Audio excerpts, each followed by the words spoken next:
Joining us now from Washington is Dr. Celeste Wallander. She's a former Assistant Secretary of Defense for International Security under President Biden. She now works for the University of Pennsylvania. All right, Doctor, is this security report about Europe accurate? Do you agree with it? I agree with parts of it. For example, the National Security Strategy points out that the way to secure American global interests, global prosperity and defense is to rely upon a rich network of allies and partners in strategic areas of the world, Europe and Asia. And the report notes that actually Europe enjoys a predominance of hard power over Russia and is very capable against Russian threats. What is more problematic is the notion that therefore the United States should disentangle itself from those strong and reliable allies when the record shows that the United States is more secure when we keep conflicts and adversaries far from our physical homeland borders, and when we actively compete for influence with important and prosperous regions of the world, like Europe and like in Asia, our partners and allies, South Korea and Japan. Well, it seems to be happening in Asia. A lot of the analysis... Yeah, it seems to be happening in Asia, but they don't have an immigration problem over there, and that's what's sticking in President Trump's craw here. But I'm going to dissent a little bit from your analysis. I don't think NATO is very strong at this point. Now, the president mentioned Orban in Hungary. Hungary doesn't allow migrants in, as you know, very strict. Poland also fairly strict about that. But many of the countries like Italy, Spain, Scandinavian countries have passed new laws limiting immigration. Have basically, France, another good example, have created a lot of problems for themselves, and they're diverted trying to keep control over rampant illegal immigration, mostly from the Middle East and North Africa, into their societies, which is causing all kinds of political turbulence. That's got to weaken those countries. Am I wrong? Those countries have themselves identified challenges from their immigration policies, and European countries have sought to reset their policies.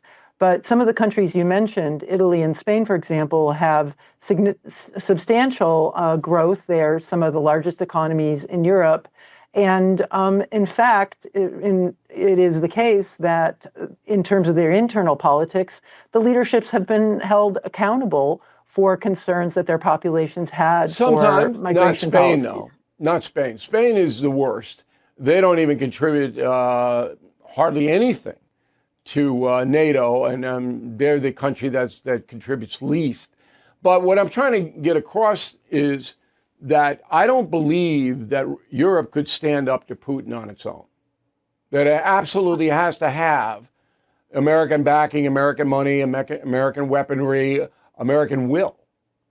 And I think Trump resents that. Well, I think that's right.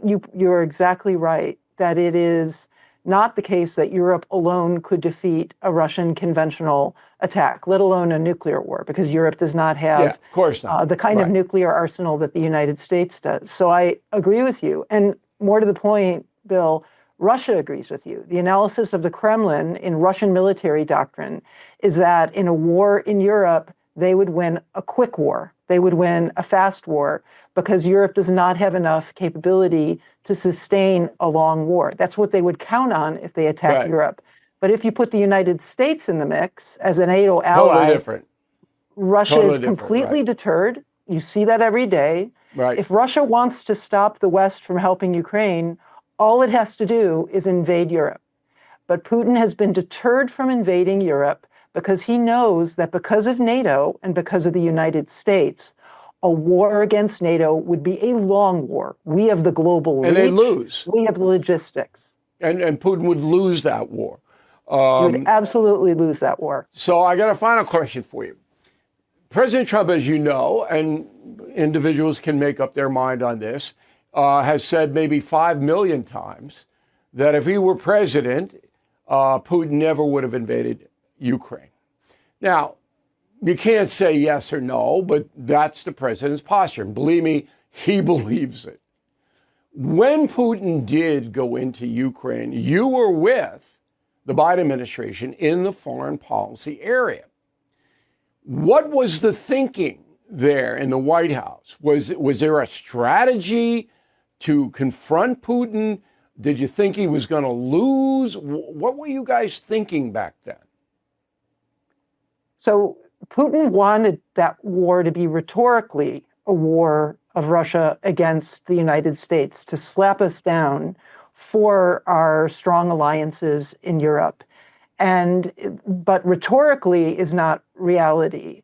And Putin was counting on the United States and Europe to do what it had done years before, which was not to aid Ukraine. The first time Russia invaded in 2014.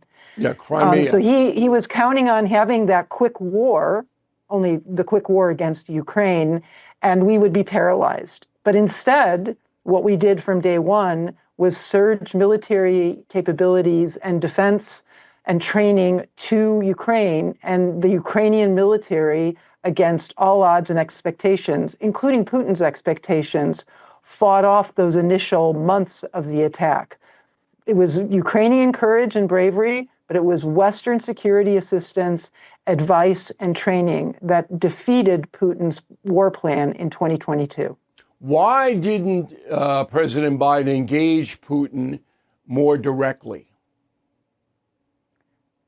During the summer of 2021, he sat down with Putin in Geneva and laid out what would be required for a resolution of the disagreement between Russia and Ukraine over territory. But it was American principles to support Ukraine's sovereignty and territorial integrity, as Russia had recognized under international law.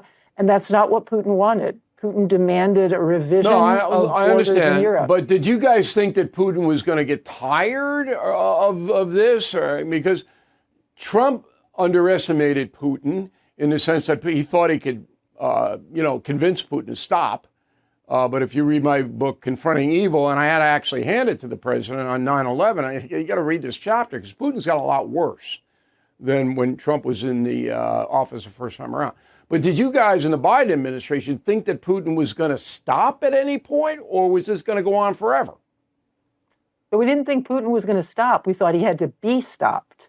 And that was first and foremost helping the Ukrainians fight to defend their own country. Just weapons and money? Was there any other strategy to stop them? Great question. Imposing significant sanctions on the Russian economy and restricting Russian access to defense technology. We closed the door on dual-use capabilities. But it didn't work, though. And I'm not criticizing. It's just a historical fact that Putin, what you guys did. But to be fair, what Trump has done in the last year hasn't worked either.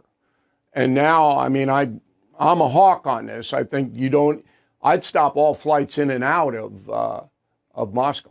I wouldn't let any Russians land in any Western European or American-held territory at all. Japan will go along with that, and so would Australia. You got to up it. Last word. So the plan to restrict Russia fundamentally didn't work because China and Iran came to Russia's rescue. Yeah, they bought their oil. China in banking and technology. So right. Putin got a rescue deal from China, and now the challenge is Putin is indebted to Xi, and you've got an axis of upheaval of Russia, China, Iran, and North Korea. Well, and hopefully Trump can undermine that. Of national security. I think China will turn on Putin if the trade deal is to their advantage. Very good discussion, Doctor. Thank you for taking the time to speak with us. We appreciate it.